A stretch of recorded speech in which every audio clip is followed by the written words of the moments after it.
அம்மா, உன் அவதார காலத்தில் நாங்கள் பிறந்ததற்கு என்ன தவம் செய்தோமோ? நாங்கள் பெற்ற புண்ணியத்தை உலகில் உள்ள எல்லோரும் பெற வேண்டும் என்ற ஆசையால் தொடர் ஓட்டமாக பக்தியோடு வருகிறோம். எங்கள் கரத்தில் இருப்பது வெறும் ஜோதி அல்ல, அன்னை ஆதிபராசக்தியின் அருள் ஜோதி என்பதை நாங்கள் மனப்பூர்வமாக உணர்ந்ததால் எத்தனையோ தூரத்தில் இருந்தும் நாங்கள் இதனை கொண்டு வருகிறோம்.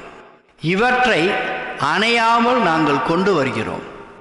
நாங்கள் தொடர் ஓட்டமாக ஆன்மீக ஜோதியை கொண்டு வரும் வழியெல்லாம் இல்லம் இல்லமாக செல்வதால் அங்கே அன்னை ஆதிபராசக்தியின் அருள் நிரம்புவதை உணர்கிறோம். அவர்கள் வேண்டிய வரமெல்லாம் அம்மா தரும் அற்புதத்தை பார்க்கிறோம். நாங்கள் அந்த சக்தி சோதி ஏற்றுறதுக்கு எப்போ மார்ச் 3 வந்துட்டாலே எங்களுக்கு அப்படியே ஒரு சந்தோஷம் வருது.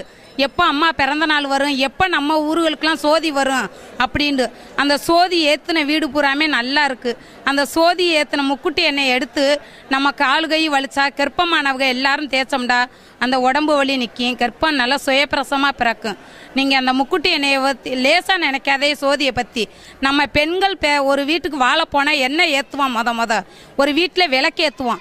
அதே சோதி விளக்குதே, அம்மாவுடைய விளக்குதே நம்ம வீட்டுக்கு வருது. அந்த விளக்கு ஏற்றுறது அவ்வளவு ஒரு நன்மை.